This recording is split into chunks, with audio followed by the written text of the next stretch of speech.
للمتقين الصلاة والسلام على سيد العرب والعجم المكي المدني السراج المنير وكوكب الدري صاحب التاج والمعراج مولانا ومولى الثقلين جد الحسن والحسين أبي القاسم محمد صل على محمد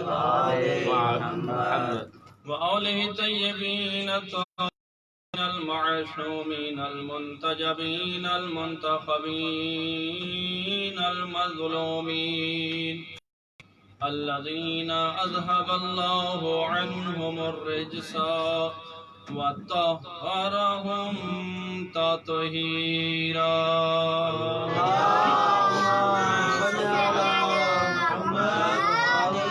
أما بعد فقد قال الله سبحانه وتعالى في كلامه الأعلى بسم الله الرحمن الرحيم إذا سألك عبادي عني فإني قريب أجيب دعوة الداع إذا دعان صلوات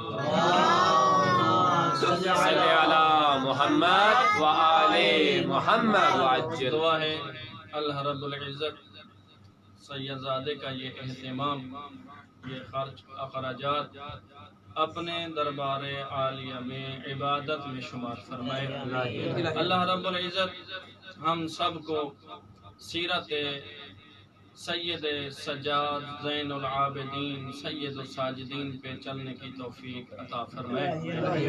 بڑی خوش نصیبی ہے کہ انہوں نے خمسہ امام سجاد کے موضوع پر مجالس کا انعقاد کروایا اور بحمد اللہ و شکر جتنا دشمن عزاداری امام حسین کو دبانے کی کوشش، تو میرے خیال میں اگر وہ جتنا کوشش کرتا ہے کہ میں اس عزاداری کو دباؤں، اس سے کئی گنا یہ عزاداری ابھر کر دنیا کے سامنے بے شک. آپ دیکھیں پہلے کتنے علاقے ہوا کرتے تھے جہاں پر ایک ہی امام بارگاہ ہوا کرتا تھا اور اسی کے اندر عزاداری محدود تھی. آج دنیا کا کوئی کونا ایسا نہیں ہے کہ جہاں پر ذکر امام حسین نہ ہو رہا. بے شک. پہلے زمانے میں یہ ہوا کرتا تھا، آج سے چند سال پہلے آپ دیکھیں کہ پہلے یہ ہوا کرتا تھا کہ فقط عشرہ اولا ہوا کرتا تھا. 11 محرم کے بعد لوگوں کو پتہ ہی نہیں ہوتا تھا کہ کیا ہے یا کیا نہیں. آج تو یہ ہے کہ پورے پاکستان میں عشرہ اولا کے بعد کہیں پہ خمسے ہو رہے ہیں، کہیں پہ عشرہ ثانی ہو رہے ہیں. یہ اس بہن کا وعدہ پورا ہو رہا ہے جو اپنے بھائی سے کر کے گئی تھی، حسین میں جا رہی ہوں شام کی جانب، اس وقت واپس آؤں گی جب ہر جگہ پہ آپ کے نام کا ذکر. مرحبا. یہ پہلی مجلس، اور میرے بعد بہترین مولا کے خطبہ اپنے بہترین اور مخصوص انداز میں انشاءاللہ ائمہ اہل بیت اور بالخصوص سیرت امام زین العابدین سید الساجدین کے اوپر گفتگو فرمائیں گے. میں تو ایک ادنا سا طالب کے سامنے حاضر ہو جاتا ہوں کہ شاید کہ میرا نام بھی قیامت والے دن ان لوگوں میں آ جائے جو ذکر شبیر کیا کرتے تھے. میں نے آپ لوگوں کے سامنے آیت مجیدہ سورہ مبارکہ بقرہ سے تلاوت کرنے کا شرف حاصل کیا، جس میں سے ایک حصہ میں نے تلاوت کیا. آواز پروردگار آتی ہے، میرے حبیب میرے نبی اذا سألک عبادی، لوگ تیرے پاس آ کر میرے بارے میں تم سے سوال کریں. یعنی لوگ آتے ہیں پیغمبر کے پاس اور اللہ کے بارے میں سوال کرتے ہیں کہ اللہ کہاں ہے، قریب ہے، کہاں رہتا ہے، تو آواز قدرت آئی ہے اذا سألک عبادی انی فانی قریب، میرے حبیب انہیں بتا دے کہ میں ان کے قریب ہوں، فانی قریب، میں اپنے بندوں کے بہت قریب ہوں۔ تو آئیے چلتے ہیں، پوچھتے ہیں پروردگار تو نے فرمایا، ارشاد ہوا سورہ بقرہ میں کہ میں اپنے بندوں کے قریب ہوں، پروردگار یہ تو بتا تو اپنے بندوں کے جو قریب ہیں کتنے قریب ہیں۔ پھر جب چلتے ہیں قرآن کریم 26 سورہ مبارکہ قاف آیت نمبر 16 میں اللہ رب العزت نے ارشاد فرمایا وَنَحْنُ أَقْرَبُ إِلَيْهِ مِنْ حَبْلِ الْوَرِيدِ، میں خالق تو اپنی مخلوق کے اس کی اپنی شاہ رگ سے بھی زیادہ قریب نَحْنُ أَقْرَبُ إِلَيْهِ مِنْ حَبْلِ الْوَرِيدِ، میں اپنے بندے کے اس کی اپنی شاہ رگ سے بھی زیادہ قریب ہوں۔ یہ تو انسان تصور ہی نہیں کر سکتا کہ اللہ کتنا قریب ہے، اور کیسے قریب نہ ہو وہ خالق، کتنا قریب ہے، کیسے قریب نہ ہو وہ خالق۔ انسان تو اپنے خالق سے غافل ہو سکتا ہے، انسان تو اپنے خالق سے دور ہو سکتا ہے، انسان تو میں اگر کہوں تو شاید مبالغہ نہ ہو کہ انسان تو اپنے خالق کو بھول سکتا ہے، لیکن جس نے پیدا کیا ہے وہ کبھی اپنی مخلوق کو نہیں بھولتا۔ اس لیے فرمایا اچھا آیا وہ مومن بندے کے قریب ہے؟ نہیں، جس کو بھی اس نے پیدا کیا وَنَحْنُ أَقْرَبُ إِلَيْهِ، الہ کی ضمیر کا مرجع جو ہے وہ ہے انسان، ہم انسان کے اس کی شاہ رگ سے بھی زیادہ قریب ہیں، کیونکہ اس خالق کو پتہ ہے نا میں نے اس انسان کو بنایا ہے تو کیسے، جس کی محنت ہوتی ہے اسے پتہ ہوتا ہے کہ میں نے اس کے اوپر کتنا محنت کی ہے، ہمیں پتہ نہیں ہے نا کہ ان کے وجود کے ذریعے دنیا میں آ گئے، لیکن یہ اس خالق سے پوچھئے جس نے ہمیں بنایا ہے، قابل ذکر نہ تھے، ایسا بنا کے ہمیں نوازا ہے اپنی نعمات سے، ہم قابل ذکر نہ تھے، لیکن یہ تو اللہ کا کرم ہے، جو گھرانہ دیا تو وہ مومنوں کا گھرانہ تھا، جس درسگاہ میں ہمیں جانے کی توفیق ہوئی تو وہ اہل بیت کی درسگاہ تھی، اور جس شہر میں رہنے کی توفیق ہوئی ہے تو وہ شہر علی ابن ابی طالب کا شہر ہے۔ ہم بول سکتے ہیں لیکن اس کی جو اتنی نعمات ہیں وہ کریم کبھی نہیں بول سکتا۔ انی قریب، میرے حبیب جب میرے بندے میرے بارے میں سوال کریں تو انہیں بتا دیں میں قریب۔ پھر فرمایا اجیب دعوت الداعی اذا دعان، بڑا عجیب جملہ ہے، فرمایا اجیب دعوت الداعی اذا دعان، میرے حبیب میرے ان بندوں کو تو کہہ دے ایک مرتبہ تو مجھے پکار کے دیکھیں، ان کو پکارنے کی، میں تو یہ ترجمہ کرتا رہتا ہوں مفہوم بتا رہا ہوں، ان کو پکارنے کی دیر ہے، مجھے جواب دینے کی دیر نہیں ہے۔ یہ میرے بندے میرے راستے سے ہٹ گئے تھے نا، اجیب دعوت الداعی اذا دعان، جب بھی کوئی پکارنے والا مجھے پکارتا ہے تو میں اسے جواب دیتا ہوں۔ کس قدر جواب دیتا ہے؟ واقعات میں ملتا ہے، اخلاق کی کتابوں میں ملتا ہے کہ حضرت موسیٰ کا زمانہ ہے، توجہ ہے میری طرف، صلوات پڑھیے باواد صلی علی محمد ماشاءاللہ ماشاءاللہ۔ حضرت موسیٰ علیہ وعلی نبینا الصلاۃ والسلام کا زمانہ ہے، ایک انسان منکر خدا ہے۔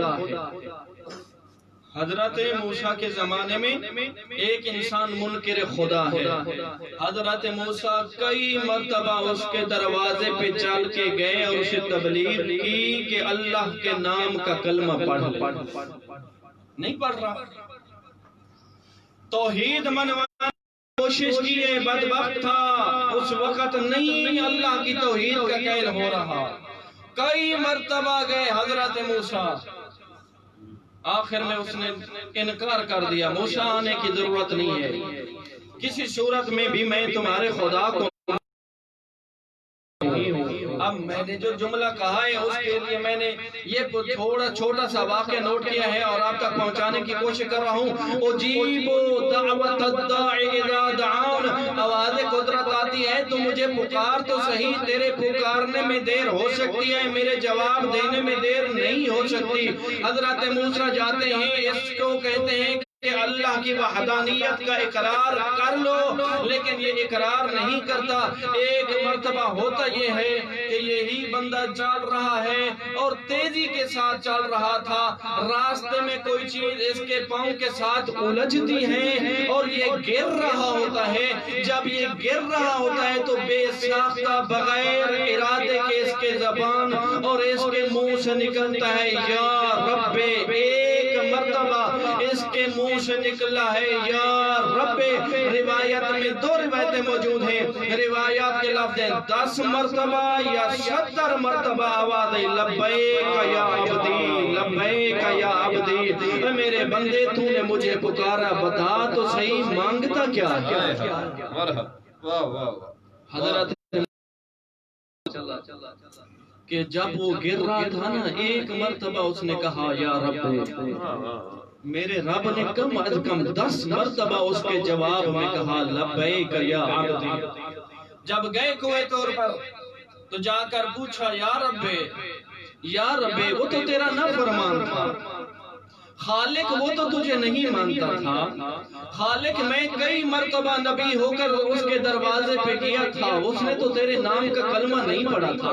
پروردگار جب وہ گر رہا تھا تو گرتے ہوئے بغیر ارادے کے اس نے تیرا نام لے لیا اور تجھے پکارا، تو نے 10 مرتبہ اس کے جواب میں، ایک مرتبہ کے جواب میں 10 مرتبہ کہا لبیک یا عبدی۔ اب بڑا پیارا جواب خالق اکبر کی طرف سے کہا، موسیٰ میں نے اسے پیدا کیا تھا نا، وہ تو میری مخلوق تھا نا، موسیٰ میں اس کا خالق تھا نا، میں اس کا رازق تھا نا، موسیٰ وہ میرا بندہ ہونا بھول گیا تھا نا، میں تو اس کا رب ہونا نہیں بھولا۔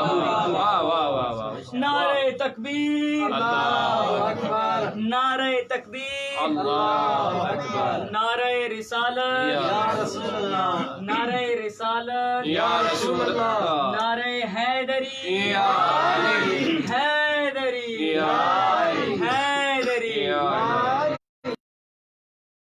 اللہم صلی علی محمد وآل محمد۔ اے موسیٰ، کیا مرحبا، وہ میرا بندہ ہونا بھول گیا تھا، میں تو اس کا رب ہونا نہیں بھولا۔ اجیب دعوت الداعی اذا دعان، کوئی مجھے پکارنے والا مجھے پکارتا ہے تو اجیبو، میں اللہ اسے جواب دیتا ہوں۔ بسم اللہ۔ اب پروردگار ہم پوچھتے ہیں خالق تو ہے کہ نہیں، کہو کہ جب مجھے کوئی پکارنے والا پکارتا ہے میں اسے جواب دیتا ہوں۔ خالق کیا ہمارے پکارنے سے تجھے کوئی فائدہ ہے؟ خالق ہمارے پکارنے کی وجہ سے، ہمارے بلانے کی وجہ سے تیری ذات میں کوئی اضافہ آ جائے گا؟ یہ جملہ کہتا رہتا ہوں، نانا ہم جیسے گناہگار لوگوں کے پکارنے کی وجہ سے اس کی شان میں کوئی اضافہ نہیں ہوتا، اس کے سامنے تو محمد جیسا نبی پیشانی جھکاتا ہے، علی جیسا ولی سجدے کرتا ہے۔ تو اتنا بلند ذات ہے، جب زہرا جیسی خاتون اس کے لیے مصلی عبادت پہ جاتی ہے تو جسم کانپتا ہوا نظر آتا ہے۔ اس خالق کی خلقیت میں کوئی اضافہ نہیں، اس کی علویت میں کوئی اضافہ نہیں، پھر خالق اس پکارنے سے فائدہ کس کو ہوگا؟ فرمایا فَلْيَسْتَجِيبُوا لِي وَلْيُؤْمِنُوا بِي، جب مجھے پکارو میں تمہیں جواب دوں گا اور میرے اوپر ایمان لے آؤ۔ کیوں؟ فرمایا ہے لعلہم یرشدون، جب تم مجھے پکارو گے تو اس پکارنے میں تمہارا فائدہ ہے، میرا کوئی فائدہ ہے۔ آواز بلند تر صلوات، اللہم صلی علی محمد وآل محمد۔ مجھے پکارو. حافظ محافظ صاحب قبلہ تم مجھے پکارو لعلہم یرشدون، اس لیے مجھے پکارو تاکہ تمہاری رہنمائی ہو جائے، اس لیے مجھے پکارو تاکہ تمہیں فائدہ پہنچے. ایک اور مقام پر قرآن کریم کی آیت مبارکہ میں فرمایا وَقَالَ رَبُّكُمُ ادْعُونِي أَسْتَجِبْ لَكُمْ، تمہارا پروردگار کہتا ہے تم مجھے پکارو میں تمہیں جواب دوں گا. معذرت کے ساتھ میں کوشش کرتا ہوں کہ یہاں پر، کیونکہ ہمارے ہاں پاکستان میں ڈیرہ داری کا رواج ہے، سرداری کا رواج ہے، نمبرداری کا رواج ہے. میں تو یہاں ایک جملہ یہ بھی کہتا رہتا ہوں، کبھی سال میں موقع مل جائے مجلس پڑھنے کا تو میں یہاں کہتا رہتا ہوں کہ اگر کوئی عام نمبردار یا کوئی علاقے کا ایم پی اے یا کوئی علاقے کا ایم این اے یا کوئی علاقے کا سید و سردار خان ملک جو دولت مند ہو، اگر وہ خود فون نہیں کرتے، اس کے بھی آگے نوکر اور چپراسی ہوتے ہیں جن کو منشی کہا جاتا ہے، اگر وہ اپنے منشی کو کہے کہ فلاں جگہ پر ہمارا ماننے والا، ہمارا مرید، ہمارا ووٹر، ہمارا سپورٹر رہتا ہے اور اسے فون کرو کہ شام 5 بجے ہمارے پاس آنا ہے، میں کہتا رہتا ہوں یہ جملے کہ جب اس کے پاس منشی کا فون آئے تو وہ پھر اپنے کاٹن کے کپڑے پہن کر، انہیں کلف لگا کر، باہر سڑک گلی میں آ کر لوگوں کو بتاتا پھرتا ہے کہ تمہیں پتہ ہے مجھے سردار صاحب نے بلایا ہے، مجھے ملک صاحب نے بلایا ہے، مجھے چودھری صاحب نے بلایا ہے، مجھے ایم پی اے صاحب ہے، مجھے ایم این اے صاحب نے بلایا ہے. سب لوگوں کو بتا رہا ہوتا ہے میں نے جانا ہے، ملاقات کرنی ہے، 5 بجے کا ٹائم ہو تو 4 بجے میرے پر پہنچ جاتا ہے کہ میں نے وہاں جانا ہے. عبد خدا ذرا عقل تو کر، جس نے تجھے بلوایا ہے اگر اس کا ذاتی فائدہ ہے تو تجھے بلوایا ہے، تیرا فائدہ اس میں کچھ بھی نہ ہوگا. دنیا گھنٹہ پہلے پہنچنے والا، ایم پی اے کے ڈیرے پہ 1 گھنٹہ پہلے پہنچنے والا، ایم این اے کے ڈیرے پہ 1 گھنٹہ پہلے پہنچنے والا، ایک سید و سردار کا دروازہ میں بھی آپ کو بتاتا ہوں، جس دروازے سے جب بھی بلایا جاتا ہے تو اس کی ذات کا فائدہ نہیں ہوتا. آواز آتی ہے آ میرے گھر پہ چل کے آ، تو مجھ سے مانگتا رہے میں تمہیں عطا کرتا رہوں گا. تم مانگ مانگ مانگ کر تھک جائے گا، میں عطا کرتے ہوئے نہیں تھکوں گا. تیرے گھر تو بھر سکتے ہیں، میرے خزانے میں کمی نہیں آ سکتی. بے شک بے شک بے شک.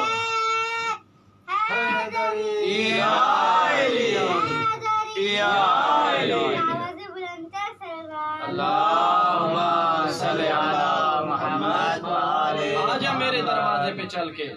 جب تم میرے دروازے پہ چل کے آئے گا، 1 مرتبہ بھی نہیں، دن میں 5 مرتبہ یا کم از کم 3 مرتبہ آواز آتی ہے اس کے نمائندے کی طرف سے حی علی الفلاح. آجا میرے دروازے پہ. جب تم میرے دروازے پہ آ جائے گا نا تو اس دروازے پہ آنے کے لیے تیری فلاح ہے. بے شک بے شک. حی علی الفلاح. محمد و آل محمد صلوات. صلی علی محمد. جب تم میرے دروازے پہ آئے گا حی علی الفلاح تو اس میں تیری کامیابی ہے، اس میں تیرا فائدہ ہے. جب دنیا کا امیر بلائے تو دوڑے دوڑے چلا جاتا ہے، جب دنیا کے امیروں کا بھی امیر بلائے تو وہاں پر سستی کیوں ہو جاتی ہے. قال ربکم ادعونی استجب لکم. آپ کے پروردگار نے کہا ہے کہ مجھے پکارو اور میں تمہیں جواب دوں گا. پھر ایک اور آیت کی طرف بھی اشارہ کرتا چلوں.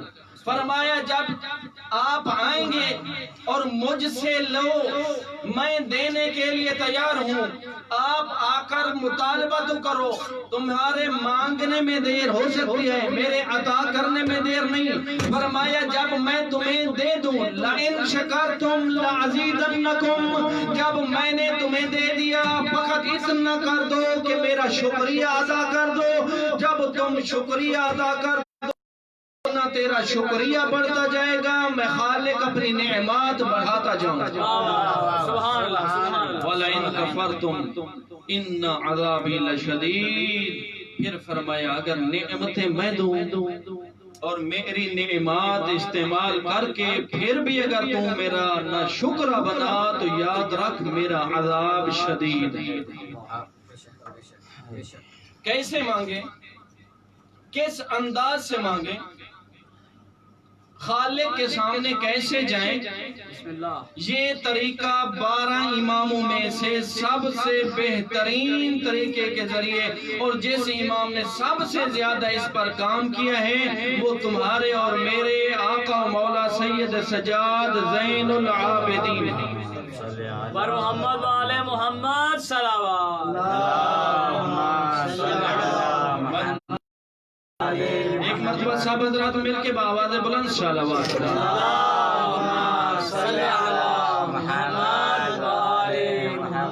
آپ کے اور میرے آقا و مولا نے اپنے زمانے کے مطابق ہر امام نے جو زمانے کے حساب اور زمانے کے مطابق ذمہ داری تھی، ہر امام نے وہ ذمہ داری پوری کی۔ مثلا جب ہم دیکھتے ہیں کہ امام علی علیہ السلام کو پیغمبر خدا کے زمانے میں علی کی ذمہ داری تھی کہ جب بھی میدان میں جانا ہے تو فاتح بن کے آنا ہے۔ تو امام ہاتھوں میں ذوالفقار لیے جس میدان میں اترے ہیں تو اسی کے فاتح بنتے ہیں۔ وہی امام ہیں جب پیغمبر خدا دنیا سے ظاہراً چلے جاتے ہیں، وہی امام 25 سال اپنی تلوار نیام میں رکھ کے مدینہ کے شہر میں خاموش بیٹھے ہوئے لوگوں کی اصلاح فرما رہے ہیں، نہ کوئی جنگ کے لیے اٹھتے ہیں، نہ کچھ اور کرتے ہیں، نہ کسی کے ساتھ جھگڑا کیا ہے، نہ کوئی اور آواز بلند کی ہے۔ جہاں دیکھا کہ مظلوم کا حق مارا جا رہا ہے وہاں دفاع کیا ہے، جہاں دیکھا کہ اسلام کو میری ضرورت ہے وہاں دربار میں بھی جانا پڑا تو وہاں علی گئے۔ لیکن وہی علی ہے جب 25 سال کے بعد ضرورت پڑی ہے تو کم از کم 60 سال کی عمر علی ذوالفقار لے کر میدان عمل میں آ جاتا ہے۔ بے شک بے شک۔ ہر امام نے اپنے زمانے کے مطابق جو ضرورت محسوس کی ہے وہی کام کیا۔ اب اگلے 10 سال کے لیے آپ کے اور میرے دیکھا ہے کہ وقت آ گیا ہے کہ ایک شخص کے ساتھ صلح کر لینی چاہیے، تو اس صلح میں ہی میرے بابا کے ماننے والوں کی امان ہے۔ تو اسی امام نے صلح کی ہے۔ جب انہی کا چھوٹا بھائی ہے دیکھا ہے کہ اگر میں قیام نہ کروں تو اسلام پامال ہو جائے گا، تو زیادہ نہیں 72 کی فوج لے کر میدان میں آ جاتے ہیں۔ یعنی پہلے امام نے جب تلوار اٹھانی تھی تو تلوار اٹھائی، جب رکھنی تھی تو رکھ دی، دوسرے نے جہاں صلح کو ترجیح دینی تھی تو صلح کر لی، تیسرے امام نے دیکھا کہ اگرچہ 72 ہیں لیکن لاکھوں پہ غالب آئیں گے۔ بے شک۔ تو اپنے زمانے کی ضرورت کو محسوس کرتے ہوئے امام نے قیام کیا۔ اب آئیے چوتھے امام کی طرف۔ جب چوتھے امام کا زمانہ آتا ہے تو امام نے دیکھا، تاریخ میں یہ باتیں موجود ہیں، امام نے دیکھا کہ زمانہ 2 چیزوں کی طرف جا رہا ہے۔ ایک مال و دولت کو جمع کیا جا رہا ہے اور ایک اپنی سیاست کو چمکایا جا رہا ہے۔ امام نے دیکھا کہ اسلام میں داخل ہونے والوں کی تعداد زیادہ ہے، ظاہراً کلمہ پڑھنے والوں کی تعداد زیادہ ہے لیکن ان میں شعور نہیں ہے، ان میں شعور نہیں ہے۔ جب یہ دیکھا تو یہ جملے ابو الفرج الاصفہانی اپنی کتاب الاغانی میں لکھتے ہیں۔ انہوں نے دیکھا، وہ کہتے ہیں کہ میرے نانا کا پہنچایا ہوا دین یہاں لوگوں کی زبانوں تک ہے، کردار میں نہیں ہے۔ لوگ مسلمان تو ہیں لیکن اسلام ان کے اعمال سے ظاہر نہیں ہے۔ تو سید سجاد نے اس اسلام کو پہنچانے کی جو سب سے پہلی کوشش کی وہ یہ کوشش کی کہ مسلمانوں کو دعا کے ذریعے آگاہ اسلام کیا ہے۔ بے شک بے شک بے شک۔ سب سے پہلے فَبَدَعَ بِعِلَاجِهِ بِالدُّعَاء، اصفہانی کے جملے ہیں کہ امام نے اس جہالت کا علاج دعا کے ذریعے کیا۔ بسم اللہ۔ امام نے بتایا ہے کہ اس دعا کے ذریعے خالق اور مخلوق کا رابط کیسا ہونا چاہیے۔ بسم اللہ۔ آپ دیکھتے ہیں مجھ سے زیادہ پڑھے لکھے افراد تشریف فرما ہیں، یہ صحیفہ سجادیہ، صحیفہ کاملہ جو امام کی دعاؤں کا مجموعہ ہے، آپ کے اور میرے چوتھے امام نے بتایا ہے کہ جب تم اپنے خالق کے سامنے جائے تو مخلوق ہے وہ خالق ہے۔ امام نے بتایا ہے کہ ایک مخلوق کو اپنے خالق سے کیسے مانگنا۔ بے شک بے شک۔ امام نے بتایا ہے کہ جب تم مریض ہو جائے تو اپنی مرض کا علاج کیسے کرنا چاہیے۔ امام نے بتایا ہے کہ جب تم تنگ دست ہو جائے تو اپنی تنگ دستی کو کیا علاج کرنا چاہیے۔ امام نے بتایا ہے کہ جب تیرے گھر میں برکات نہ آ رہی ہوں تو کیا کرنا چاہیے۔ امام نے بتایا ہے کہ جب تیرے گھر میں نحوست آ جائے تو کیا کرنا چاہیے۔ امام نے بتایا ہے کہ جب مریض کی عیادت کرنی جانی چاہیے تو کیا کرنا چاہیے۔ امام نے مسافر سفر پہ جا رہا ہو تو کیا کرنا چاہیے۔ امام نے بتایا ہے کہ جب دو مومن آپس میں ملیں تو کیا کرنا چاہیے۔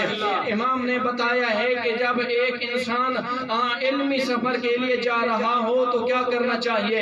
امام اپنے گھر میں بیٹھ کر مسجد نبوی میں بیٹھ کر لوگوں کو بتا رہے ہیں دعا کے ذریعے کہ اسلام کیسے پھیلنا چاہیے اور اسلام پہ کیسے عمل کرنا چاہیے۔ نعرہ حیدری، حیدری، بلند تر صلوات۔ اور امام نے جو دعائیں تعلیم دی ہیں اور وہ دعائیں جو جمع کی گئی ہیں صحیفہ سجادیہ یا صحیفہ کاملہ کے نام سے، میں تو کہتا رہتا ہوں کہ اس گھرانے کے علی بھی کتنا علی ہے۔ اس گھرانے کے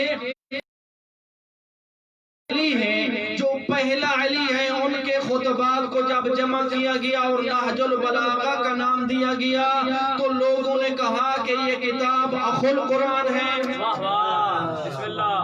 یعنی لوگوں نے کہا کہ یہ کتاب جو ہے یہ اخو القرآن ہے، یہ پہلے علی کے کلمات و خطبات اور فرامین کا مجموعہ تھا۔ جب اس گھر کے دوسرے علی نے دعائیں تعلیم کی اور وہ کتاب جمع ہوئی صحیفہ کاملہ کی شکل میں تو لوگوں کی زبان پہ جب وہ کتاب دیکھتے تھے تو کہتے تھے ہذہ اخت القرآن، یہ تو قرآن کی بہن ہے۔ فقط اتنا تک نہیں ہے، اس صحیفہ کاملہ صحیفہ سجادیہ کو زبور آل محمد اور تورات اہل بیت کا نام دیا جاتا ہے۔ بے شک بے شک بے شک بے شک۔ اتنا اپنے زمانے میں میں کہتا رہتا ہوں، معذرت کے ساتھ کہتا رہتا ہوں، ہمارے ممبروں پہ، کیونکہ میں طالب علم ہوں، ہمارے ممبروں پہ فقط یہی کہا جاتا ہے کہ امام کی شہادت کے بعد 35 سال سید سجاد فقط بیٹھ کر بابا کو رویا کرتے تھے۔ جہاں پر وہ اپنے بابا کے اوپر بیٹھ کر گریا کرتے تھے وہاں مسجد نبوی میں بیٹھ کر، اور اگر وہ کہیں اور جگہ پر بھی جاتے، اگر حج کرنے کے لیے مکہ جا رہے ہیں، جس جگہ پر بھی وہ اپنا خیمہ نصب کرتے وہاں پر اپنے بابا کا مقصد بھی بیان کیا کرتے۔ لوگوں، میرے بابا کی قربانی کا مقصد یہ تھا۔ ہم نے فقط اور فقط معذرت کے ساتھ یہ فقط کہہ دیا اپنے ممبر سے، عوام تک پہنچا دیا کہ سید سجاد فقط رویا کرتے تھے، روتے تھے سید سجاد، گریہ کیا کرتے تھے سید سجاد، گریہ کرنا بھی چاہیے تھا سید سجاد کو، لیکن جہاں وہ گریہ کرتے تھے گریہ سے اہم سبب تھا مقصد حسین۔ مقصد حسین کو جس انداز میں سید سجاد نے پہنچایا ہے تو شاید کہ کسی اور نے نہ پہنچایا ہو۔ کیسے نہ پہنچائے وہ اپنے باپ کے مقصد کو، بیٹا جس نے اپنی آنکھوں سے اپنے باپ کو ذبح ہوتے دیکھا اور یہ بھی دیکھا کہ میرا باپ کس مقصد کے لیے ذبح ہو رہا ہے۔ یعنی اس کا مطلب ہے کہ وہ مقصد اتنا بلند تھا جس مقصد کے لیے حسین اپنا سر کٹوا رہے ہیں۔ وہ مقصد اتنا بلند تھا جس مقصد کے لیے سیدہ زینب سلام اللہ علیہا اپنی چادر لٹوا رہی ہیں۔ عزیزان محترم، امام سجاد نے جو دعائیں تعلیم کی ہیں خود بھی ان کے اوپر عمل کیا ہے۔ راوی کہتا ہے کہ امام سجاد کا 4 سال کا سن مبارک ہے۔ صلوات پڑھیے باواز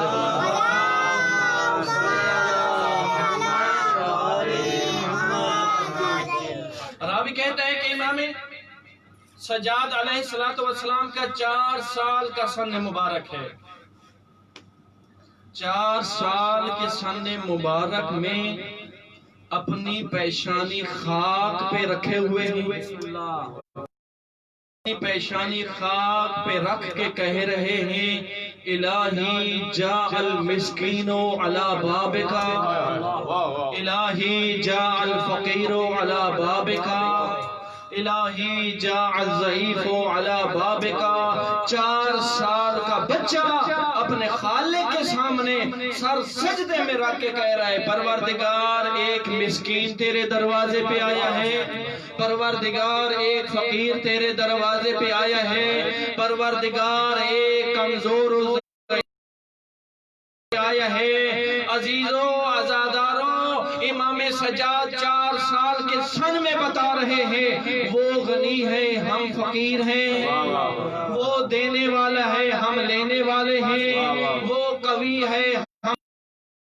امام بتا رہے ہیں جتنی بھی تیرے اندر طاقت ہو دینے والا تو وہ ہے، اگر وہ لینا چاہے تو اس کے لینے میں دیر نہیں ہے، اگر یہ دی ہوئی قوت لے لے تو کون ہے جو تمہیں یہ قوت دوبارہ دے دے۔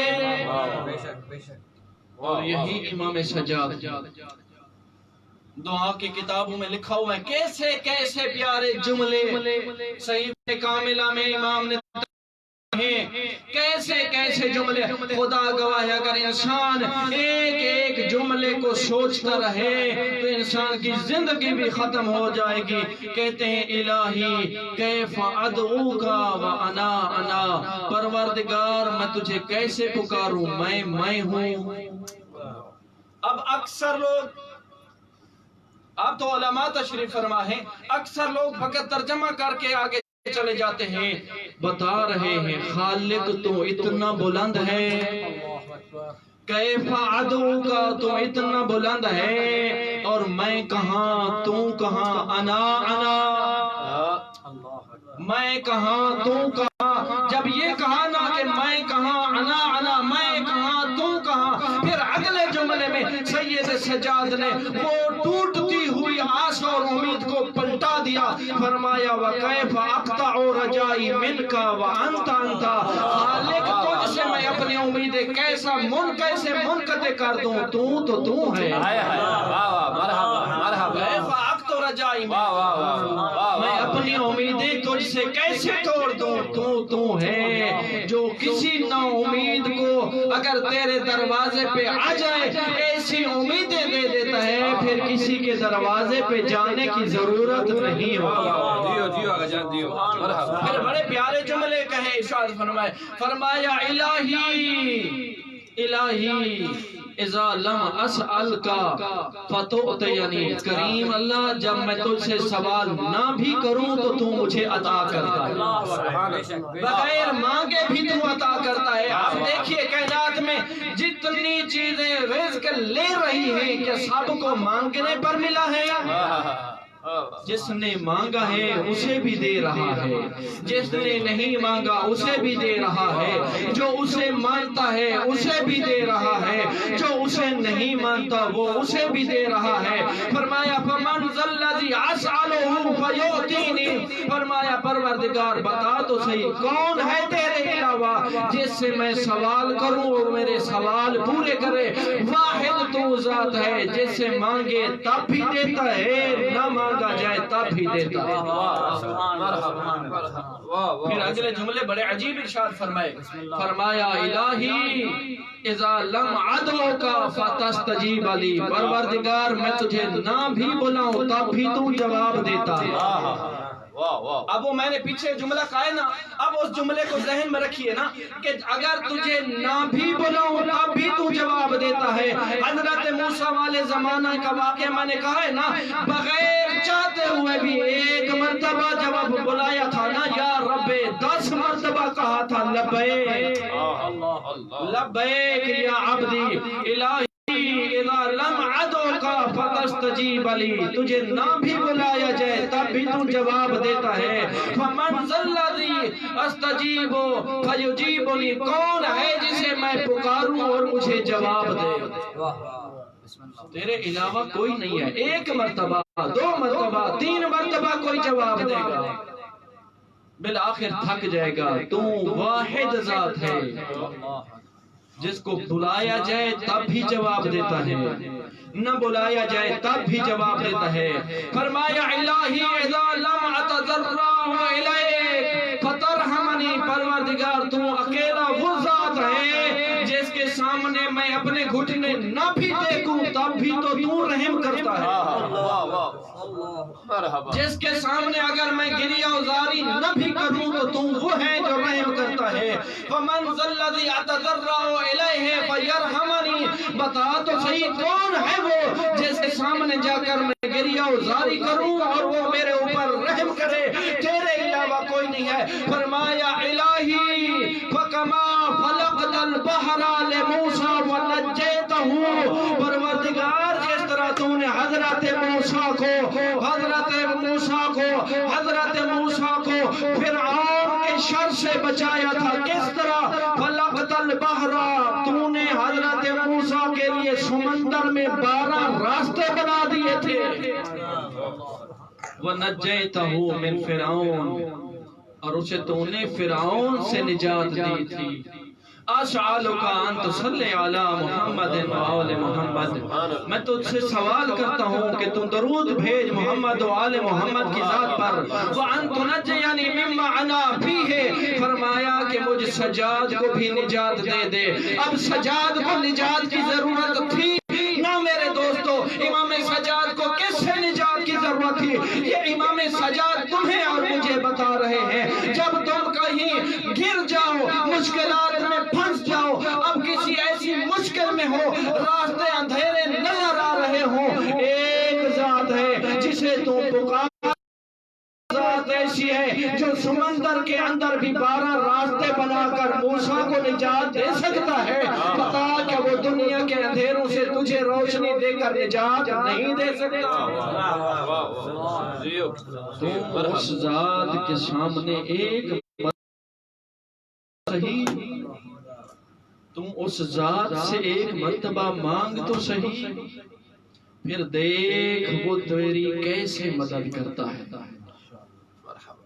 جب ہم اس کے سامنے جھک جائیں، وہ ایسا غنی ہے، مجبوری یہی ہے دنیا کے سامنے جھکنا پسند کرتے ہیں، اس کے سامنے جھکنا پسند نہیں کرتے جو اس قابل اور لائق ہے کہ اس کے سامنے جھکا جائے۔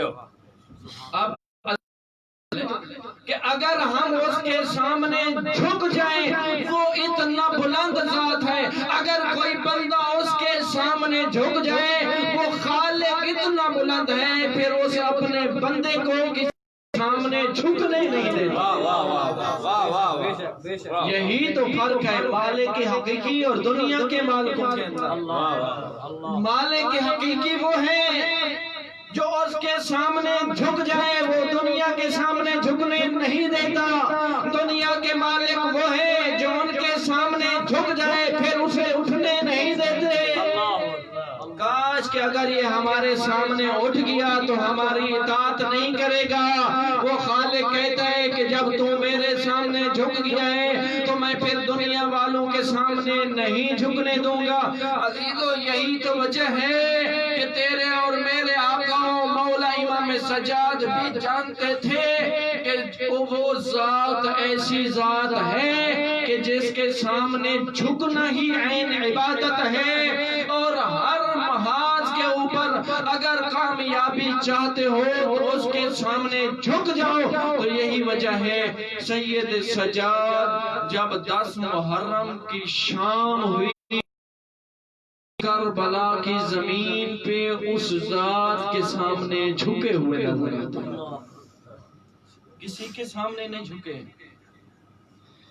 تیرے میرے مولا و آقا سید سجاد کسی کے سامنے نہیں جھکے کیونکہ یہ خمسہ امام سجاد کے نام سے ہے نا مجلس اعلیٰ. عزیزوں میں کہا کرتا ہوں فضائل ہوں کوئی چیز ہو اپنی مرضی سے سن لیا کرو. جب ان غریبوں کی غربت کی باری آئی تو دنیا کے خیالات اپنے ذہن سے نکال کر ایک مرتبہ کربلا کے میدان کا نقشہ ذہن میں رکھ لو. پھر رونے کے لیے کسی خطیب کے جملوں کی ضرورت نہیں ہوتی. جب امام علی مدینہ کے شہر میں خلافت کے لیے دستار رسول پہن کر آئے تھے تو لوگ یہ تھے علی نے جواب دیے.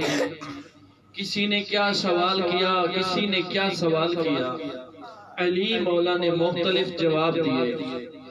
جب 22 رمضان المبارک سن 40 ہجری کوفہ کے شہر میں امام حسن مجتبی اپنے بابا کی دستار پہن کر منبر کوفہ پہ آئے تو لوگوں نے مختلف سوال کیے. علمی سوال تھے امام نے جواب دیے. جب 50 ہجری امام حسن کی شہادت کے بعد دستار امامت امام حسین کے سر پہ آئی لوگوں نے مدینہ کے لوگوں نے مختلف سوال کیے. امام نے مختلف جواب دیے. یہ میں نے شہید اس جملے کے لیے باندھی ہے. عزادارو علی نے بھی جواب دیے حسن مجتبی نے بھی جواب دیے. کربلا کے غریب نے بھی 50 ہجری میں جواب دیے. سن 61 ہجری 10 محرم جب حسین نے اپنے بیٹے کے سر پہ امامت والی دستار سجائی ہے نا تو سب سے پہلا سوال کرنے والی غریب کی پھپھی تھی. عزاداروں کون سا سوال کیا سیدہ زینب نے اپنے بیمار بیٹے سے؟ لوگ کرتے رہے سوال علی مولا سے حسن مولا سے حسین مولا سے.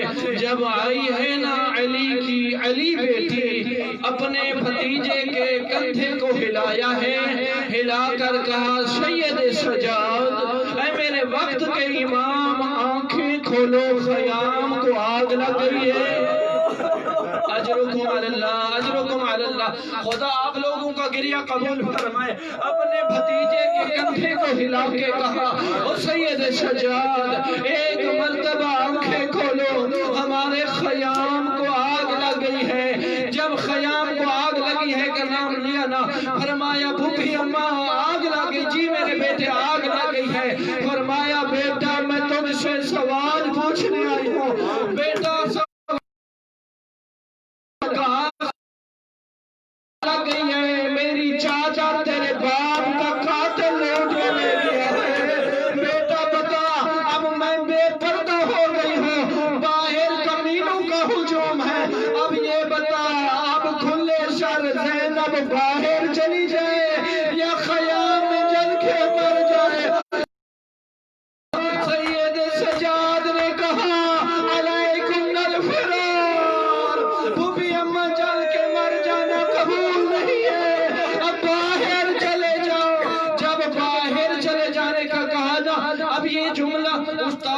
علماء علامہ سید یار شاہ سے فرمایا کرتے تھے، وہ کہتے تھے مسلمانوں یہ جو کہا جاتا ہے نا کہ شام میں رات کو آگ لگائی گئی تھی، وہ کہتے ہیں نا ابھی دن باقی تھا، سید زادیوں کے خیمے کو آگ لگا دی گئی تھی۔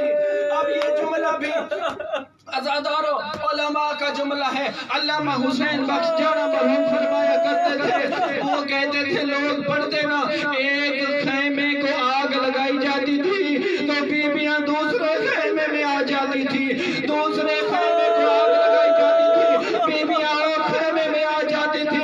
خدا گواہ وہ کہتے نا ایسا نہ تھا، کربلا میں ان ظالموں نے خیموں کو ایسے آگ لگا دی جیسے شکاری جنگل کو آگ لگاتا ہے، ہر طرف سے آگ کے شعلے بلند تھے۔ عزاداروں درمیان میں علی کی بیٹیاں تھیں۔ اب دستور ہے ایک نفسیاتی جملہ، دستور ہے نا اگر خدا نہ کرے چار موقع ایسے آتے ہیں، چار موقعوں کے اوپر مائیں اپنے بیٹوں کو سنبھالتی ہیں، گھر کی بڑی اپنے گھر کے بچوں کو سنبھالتی ہے۔ پہلا موقع جب رات آ جائے نا ماں بیٹوں کو سنبھالتی ہے، دوسرا موقع کرے جب آندھی آ جائے بچوں کو سنبھالتی ہے، تیسرا موقع خدا نہ کرے گھر کو آگ لگ جائے پھر ماں اپنے بچوں کو سنبھالتی ہے، چوتھا موقع ایسا آتا ہے خدا نہ کرے کسی شریف کے گھر میں ڈاکو آ جائے نا لوٹنے والے آ جائے تو ماں اپنے بیٹوں کو بچوں کو سنبھالتی ہے۔ عزادارو علامہ حسین بخش جارا مرحوم فرماتے تھے اے علی کی شیر دل بیٹی، جب 10 محرم کی شام ہوئی ایک ہی وقت میں یہ چاروں موقع علی کی بیٹی پہ آئے، ادھر رات بھی ہو گئی بھی لگ گئی، لوٹنے والے بھی آ گئے۔ عزاداروں سنو گے جملہ، جب لوٹنے والے آئے تو کسی کے ہاتھ میں نیزہ تھا، کسی کے ہاتھ میں، یہ جملہ بھی مقدر کا ہے کہ کہتے ہیں جب عباس کا پہرا کوئی نہ دیکھتا تھا، جب عباس دنیا سے چلے گئے یہ شمر ملعون نے اپنے گھوڑے کو جب ایڑی لگائی تو زینب کے خیمے کے قریب ہو کر یہ ملعون اترا ہے، یہ جانتا تھا اب ان کا چھڑانے والا بھی کوئی نہیں ہے۔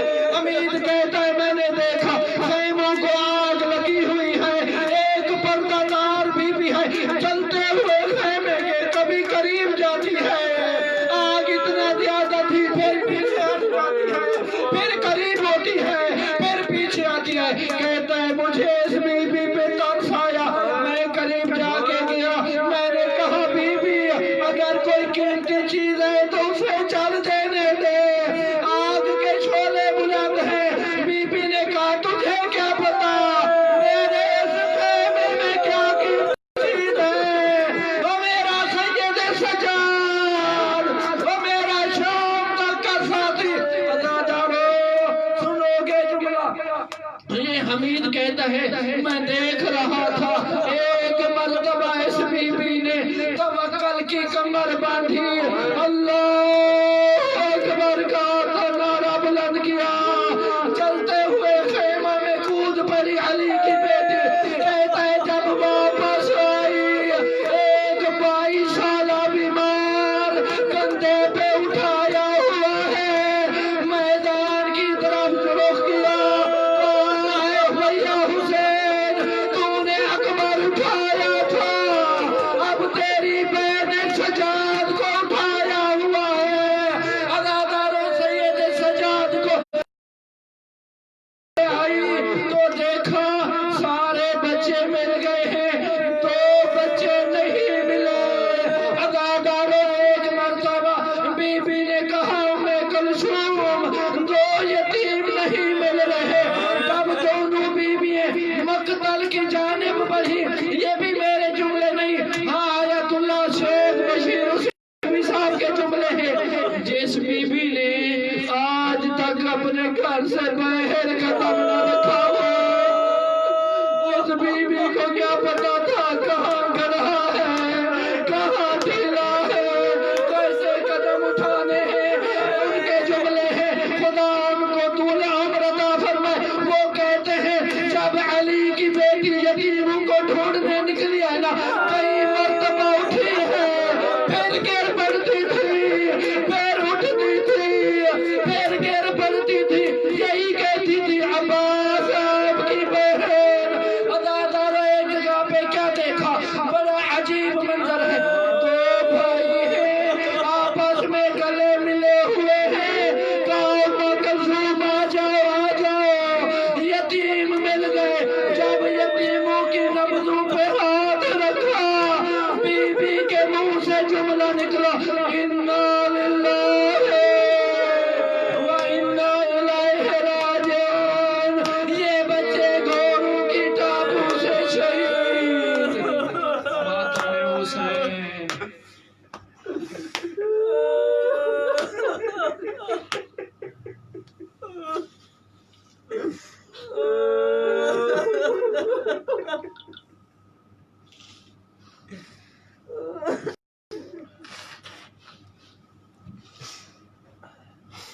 دعا امام زمانہ۔